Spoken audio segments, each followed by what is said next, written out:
Uma boa tarde a todos, sejam todos muito bem-vindos.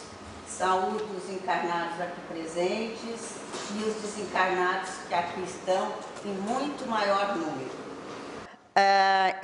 Nós vamos tratar hoje sobre o poder da oração e como isso reflete no nosso pensamento e na nossa biologia cerebral. Ou, trocando em miúdos, o que a oração faz com o nosso emocional, com o nosso espiritual.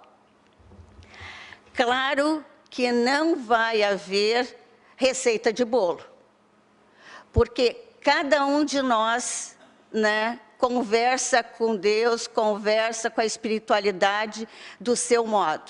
Mas aqui eu quero deixar, e nós vamos fazer uma viagem em pessoas que pensaram como é que é a oração. E, no fundo, estudando isso, eu cheguei à conclusão que independe de religião, de doutrina, de ser ateu. Porque todos nós, numa coisa, nós temos em comum. As nossas diferenças são muito menores do que as nossas reais condições, as nossas igualdades, vamos dizer assim. Todos nós precisamos, de alguma maneira, encontrar o nosso interior, a nossa essência. E eu vou começar dizendo o significado da oração pelo Wikipédia. Ele diz o seguinte: é um ato religioso que visa ativar uma ligação, uma conversa, um pedido. E eu começo no Antigo Testamento. Eu vou falar de um menino, um discípulo do sacerdote Eli, Samuel. Ele era um menino ainda e estava sobre os ensinamentos do profeta Eli, como costumava-se fazer na época. E Samuel, se alguém quiser depois, é 1 Samuel, capítulo 3, versículos de 1 a 10. E eu vou resumir mais ou menos. Samuel está deitado, quase em vigília, e alguém chama ele, Samuel. E ele para um pouquinho e diz, Samuel. Na terceira vez, ele pensa que é o profeta, é o sacerdote que está no outro aposento, e ele vai lá. E disse, o senhor me chama? Não, não chamei, mas tem alguém me chamando.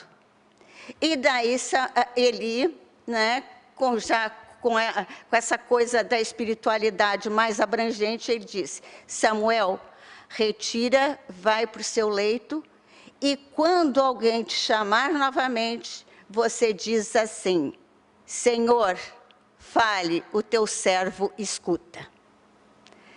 Essa é a primeira imagem que eu tenho de oração. E por que em sonhos? Porque muitas vezes vêm essas vozes em sonhos. Porque em sonhos, como a doutrina espírita fala, o nosso espírito se desprende desse corpo pesado. Então há mais uma comunicação, um caminho, uma porta para o mundo espiritual. E é por isso que muitas vezes vêm para nós conselhos, soluções de problemas através dos sonhos. Daí eu digo assim, o que diz nesse pequeno trecho do Antigo Testamento? Samuel, para ter ouvido a voz, que diz que é de Deus, pode ser da espiritualidade, é preciso sossegar, é preciso silêncio, é preciso cessar as vozes do mundo e prestar atenção nesse chamado.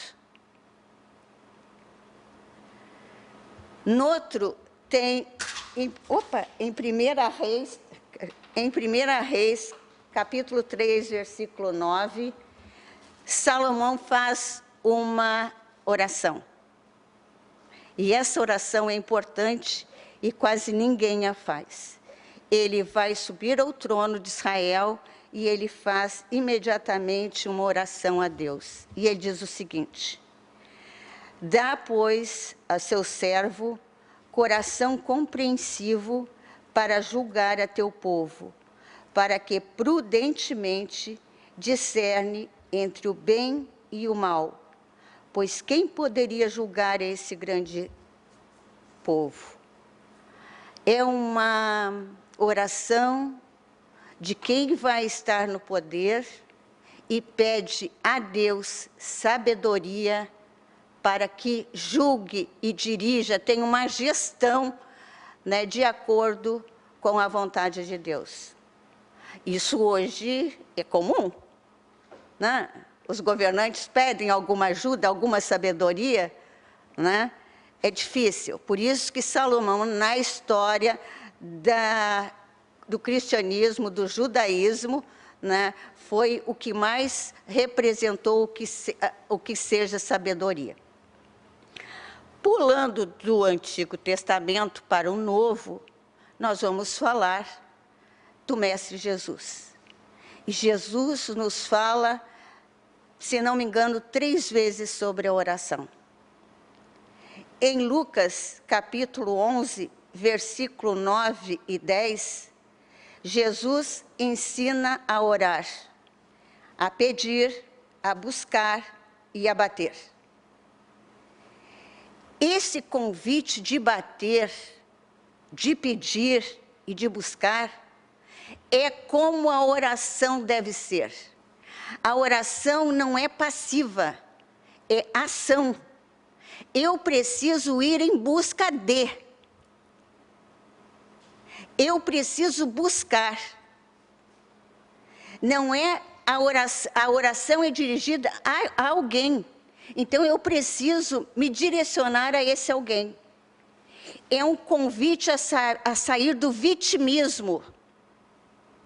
O queixume, porque o queixume, né, não vai resolver, porque você também tem as suas dores. Eu preciso me dirigir à transcendência. E como eu faço? Com a vontade. Primeiro, eu preciso ter vontade de ter um momento de oração. É difícil, né? É bem difícil. Em Mateus capítulo 6, versículos de 5 a 8, perguntamos, o que significa quando Jesus disse, para orar é preciso entrar no silêncio do seu quarto? E daí eu coloquei alguns itens, porque essa frase ela abrange uma série de significados. O sentido vai muito além desse quarto físico, que, aliás, não é esse quarto que Jesus está se referindo. O primeiro passo é interioridade. O quarto simboliza o espaço íntimo da pessoa.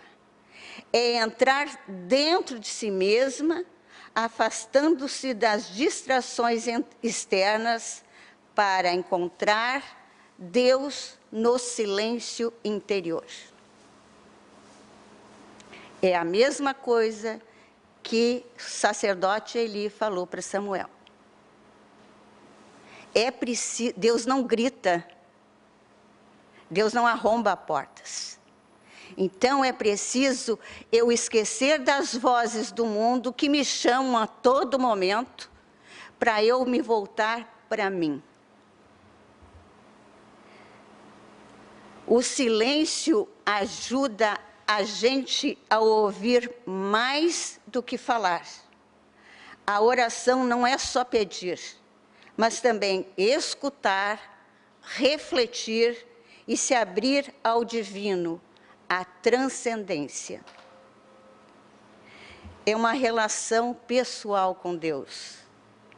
Em Mateus capítulo 18, versículo 20, há uma pergunta: qual é o objetivo da oração de 2 ou mais. E dentro dessa frase, Deus ainda nos dá uma promessa, que onde 2 ou mais estiverem em meu nome, lá eu estarei convosco. Aí já se dá outra dimensão. Eu saio da oração individual e eu parto para o coletivo. Não que uma é melhor que a outra, ambas conversam.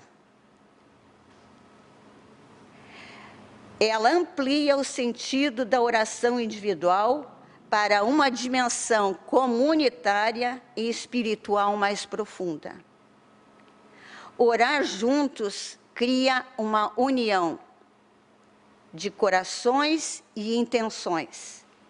Não são apenas várias pessoas rezando, mas uma sintonia interior que fortalece a fé de todos. Um sentido de separação do individualismo, que é tão comum hoje em dia. Enquanto a oração no quarto é interior e pessoal, a oração em grupo ensina o valor do outro, da partilha, da fraternidade. Jesus, como eu disse, Jesus não opõe uma à outra.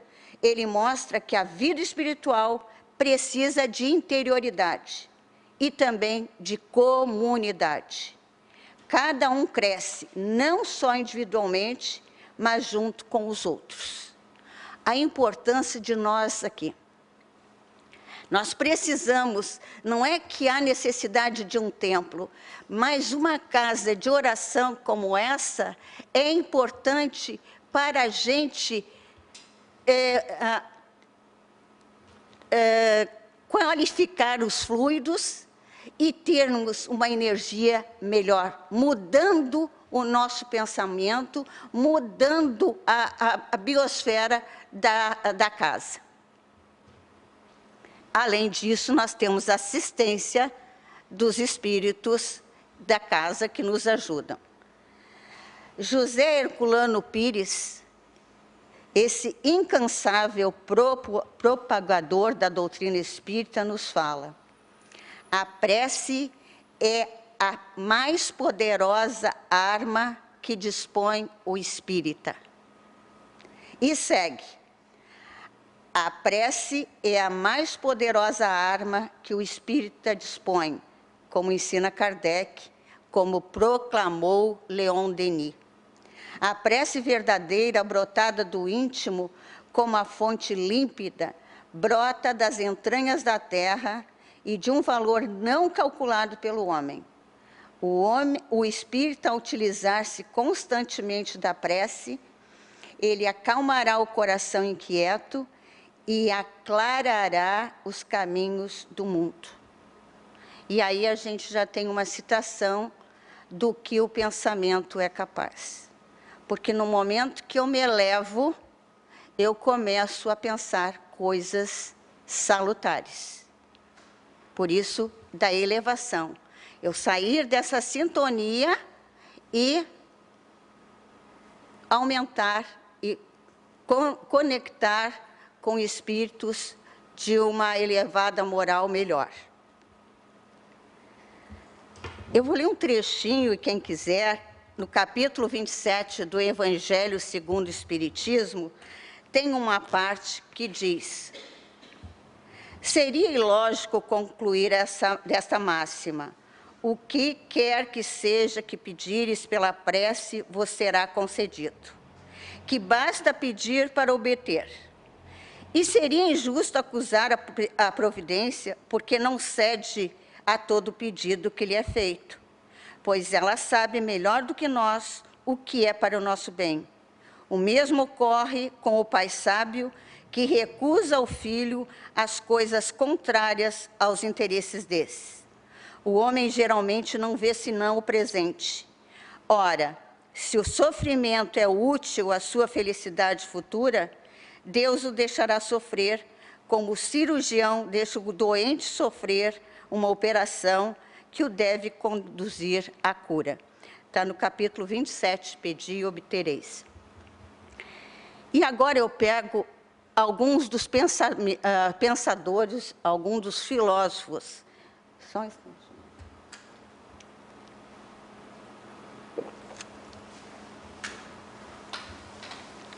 Søren Kierkegaard fala o seguinte da oração: valoriza a oração não como mudança de Deus, mas como a transformação do próprio indivíduo. Orar é um ato de interioridade e relação existencial com Deus. Uma experiência que modifica o próprio sujeito. Baruch Spinoza fala: Deus não muda por pedidos, então a oração é mais transformação interior do homem. Antoine de Saint-Exupéry, ele não é só o autor do Pequeno Príncipe, mas ele diz essa frase que para mim foi muito boa.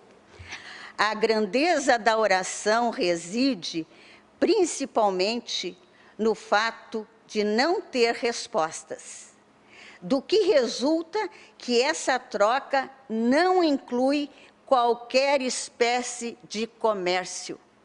Não há barganha. Deus não é comércio. Eu dou lá e tu me dá cá. Não há barganha. Por isso que muitas vezes a gente diz: meu pedido não foi atendido. Todas as vezes ele é atendido. Agora, como ele será atendido, isso é obra de Deus. Victor Hugo diz que a oração é a irmã trêmula do amor. E aí todos convergem numa ideia profunda. A oração muda mais quem ora do que o mundo externo. Então, o primeiro objetivo nosso na oração é uma oração pessoal. É um autoconhecimento. Eu posso, primeiro, o meu objetivo maior na oração é que eu evolua, que eu me torne uma pessoa melhor. E, em consequência disso, eu posso mudar dentro da minha família, que é um pequeno núcleo social e talvez o mais difícil. Se a gente sair dele, a gente consegue atravessar mais fronteiras, né? Mas eu não preciso, claro, que se tem uma pessoa doente, se tem alguém precisando, ore por mim, né? Porque ela é preguiçosa, ela tem todas as armas, aliás, todo o ser humano é capaz de orar, mesmo o ateu. E eu digo isso porque Nietzsche, ele não acreditava muito em Deus, apesar de ser teólogo, e tem, na Alemanha, uma oração que ele faz ao Deus desconhecido. Ninguém foge, em algum momento, de pedir. E para finalizar, finalizando não, tem mais coisas, só um instantinho aqui que está errado. O pensamento altera a biologia cerebral? Sim, e isso não é apenas uma ideia filosófica, mas é um fato estabelecido pela neurociência. O pensamento pode, sim, alterar a biologia do cérebro. E isso acontece principalmente por meio de um fenômeno chamado neuroplasticidade, que é a capacidade do cérebro de mudar sua estrutura e funcionamento com base nas experiências, emoções. Ou seja, pensamentos repetitivos, não de amargura, não de vitimismo, fortalecem as conexões neurais. Novas formas de pensar podem criar novos circuitos cerebrais. Padrões negativos podem reforçar caminhos ligados ao medo, ansiedade ou estresse. O pensamento, ele não é apenas abstrato. Ele tem efeito físico. Nosso cérebro é moldado, em parte, pelo modo como você pensa. Isso é ciência. Não é teólogo, não é filósofo que chegou a essa conclusão. Mas antes da ciência, da neurociência, Edmund Husserl já dizia que tem uma ideia central que não acessamos o mundo puro, que é o mundo real, que não é esse, mas sempre através da consciência, ou seja, a forma como nós pensamos influencia diretamente a forma como vivemos a realidade. Já Maurice Merleau-Ponty mostra que a mente e o corpo não estão separados. O que você pensa afeta o seu corpo. O seu corpo também influencia seus pensamentos. Isso conversa diretamente com a ciência moderna. E Spinoza dá um veredito. Mudar a maneira de pensar é também mudar a potência de viver. E eu não preciso explicar porque tem vários exemplos. A gente chega e conversa 1 minuto com uma pessoa amargurada, a gente vai diminuindo, né? E eu preciso chegar em casa, tomar um banho, fazer uma oração para eu me fortalecer. Isso é energia. E não é só o ser humano que precisa disso, né? Claro que não tem pensamento, mas a energia que a gente transmite também está nos outros seres orgânicos. E eu termino com um trecho que eu li há muito tempo atrás, de uma doutora da igreja, Teresa d'Ávila. Isso a gente fala desse trecho da tradição católica. O que quer dizer a tradição? É que vai indo de pessoa para pessoa, né? Não está em livros, é a oralidade. É como os apóstolos fizeram com as lições de Jesus orais. Então, é muito bom isso aqui, reflete como a gente é, o que é ter intimidade. Porque a oração não é uma oração, não é umas frases repetidas, é uma conversa, e essa conversa muda de dia para dia, mas ela precisa de intimidade. Então, eu lhe conto aqui. Teresa estava viajando com muitas dificuldades. Tinha lama, chuva, caminhos ruins. Em certo momento, ela cai do burro ou da carruagem, dependendo da versão, e cai. E ela suja, cansada.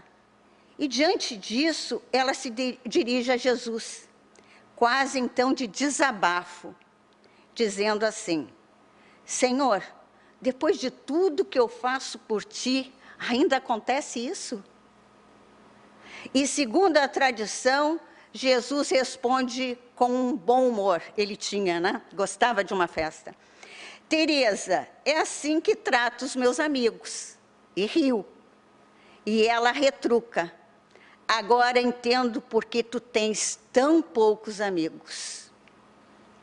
Mostra aqui a intimidade espiritual de Teresa com Jesus. Ela fala com liberdade, quase que com amizade. O humor na mística religiosa é algo que sempre não se imagina. É aquela coisa dura, rígida. A ideia de que as dificuldades não significam abandono, não fazem parte do caminho espiritual, ou seja, da evolução. Nesse plano de provas e expiações, o sofrimento é uma arma poderosa para a evolução. Tem momentos, e muitos aí já tiveram, e eu encerro agora, foi tanto sofrimento, é uma ocasião que a fé é preciso dar um salto no escuro. É um momento que a esperança se esvai. E muitas pessoas, e aí eu ponho a minha experiência pessoal, eu não consegui orar. A única coisa que me veio é o entregar. E é na oração do Pai Nosso que tem essa entrega.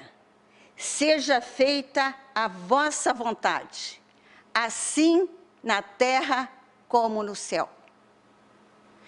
É ter consciência da minha fragilidade, da minha pequenez, e largando para Deus o meu sofrimento, porque eu confio que lá vai ter o melhor abrigo. E eu digo o seguinte, tem pessoas, e elas existem, que no seu dia a dia, elas fazem uma oração. E há pessoas, muito poucas nesse planeta, que ainda fazem do seu viver uma oração. Elas são a oração caminhando. Muito obrigada.